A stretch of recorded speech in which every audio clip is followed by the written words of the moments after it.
Alors, il faut bien dire que la France a été en pointe vraiment dès les débuts sur le dossier syrien. Alors, les explications, c'est peut-être à cause des ratés des printemps arabes précédents, ou en tout cas de la Tunisie. La France a été un peu prise de court, enfin, quand je dis la France, le gouvernement français de l'époque, donc Nicolas Sarkozy, a été un peu pris de court, et donc il y a l'impression que sur le cas syrien, la France a envie d'être en pointe et de se rattraper en quelque sorte. Donc très tôt, la France prend la tête de la dénonciation à coup d'émotion et de morale du gouvernement syrien.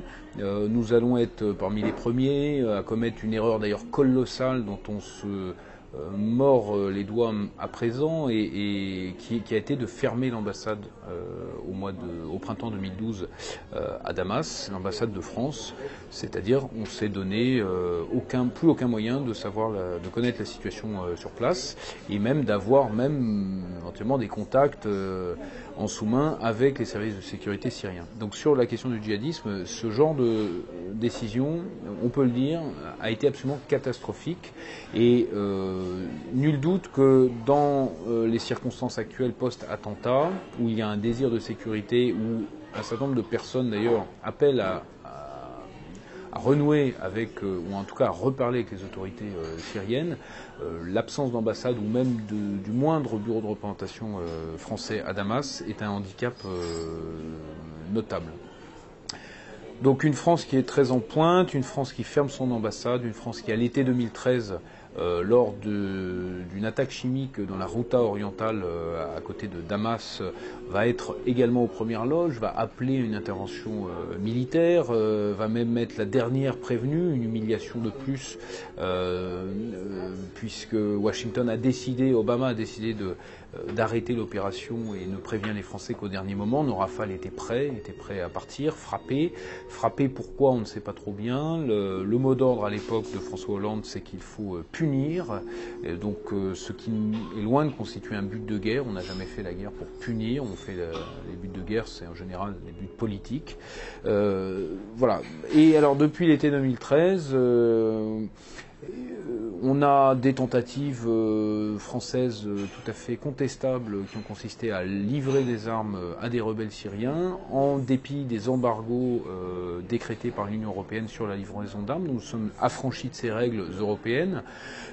Ces armes ont évidemment transité dans des brigades dites modérées qui se sont empressées soit de les revendre, soit en fait de passer avec armes et bagages du côté de la rébellion djihadiste. Et depuis 2014, sensiblement, on sent un total cafouillage de la position française, avec la remise en selle de l'Iran par les États-Unis dans la région.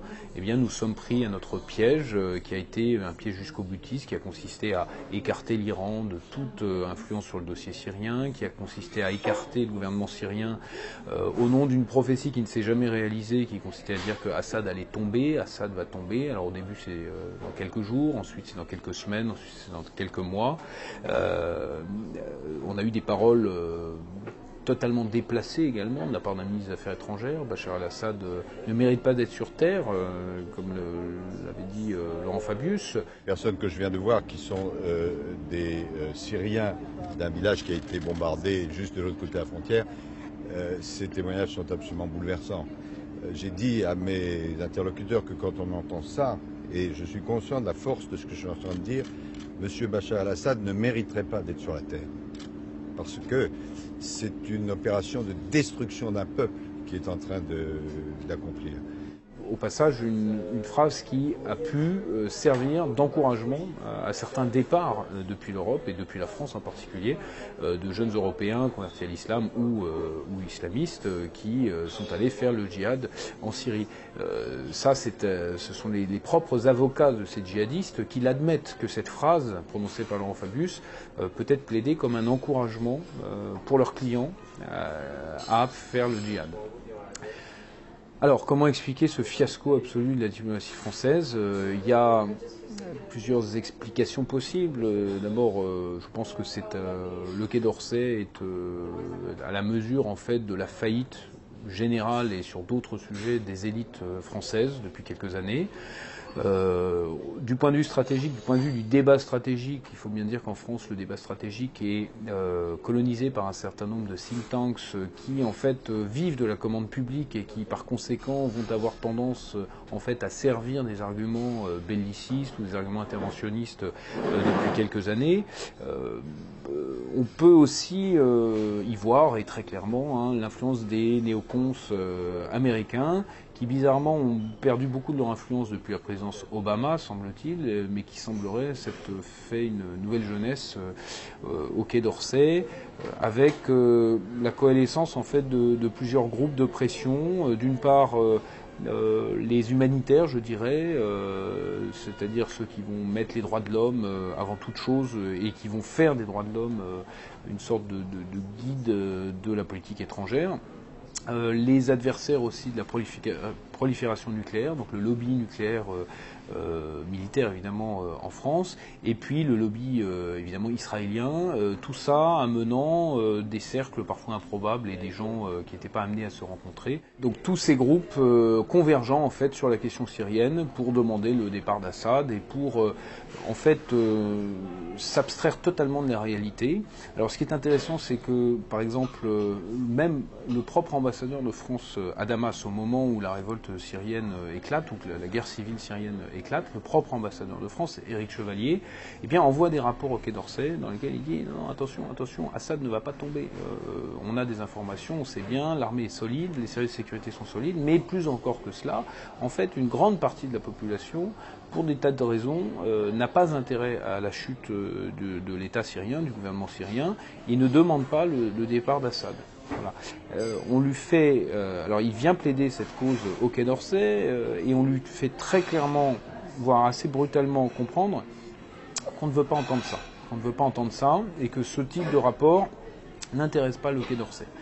Alors, comme c'est un bon petit soldat de la République, il va mettre de l'eau dans son vin et il va par la suite s'engager aux côtés de l'opposition syrienne. Et à présent, il a obtenu ce qu'il voulait puisqu'il est ambassadeur à Doha, au Qatar, ce qui est une trajectoire tout à fait logique. Mais donc, on a un manque de réalisme véritablement de la diplomatie française, une volonté de ne pas voir la réalité, de ne pas écouter effectivement ceux qui voyaient un petit peu le terrain ou des diplomates chevronnés qui connaissaient ce pays, les services de sécurité aussi qui ont alerté, et donc au profit d'une petite caste de décideurs qui ont en plus totalement manqué leur stratégie, puisque on n'est plus du tout maître du dossier syrien. C'est la Russie à présent, c'est l'Iran, et même, je dirais, les États-Unis à la limite qui ont plus de levier sur la situation intérieure que la France.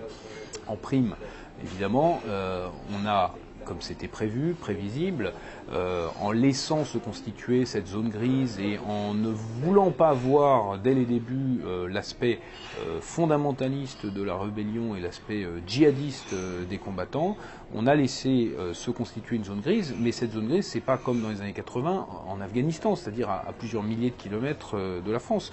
La crise migratoire de cet été, les millions de migrants qui sont arrivés en Europe l'ont bien prouvé, la Syrie c'est tout près.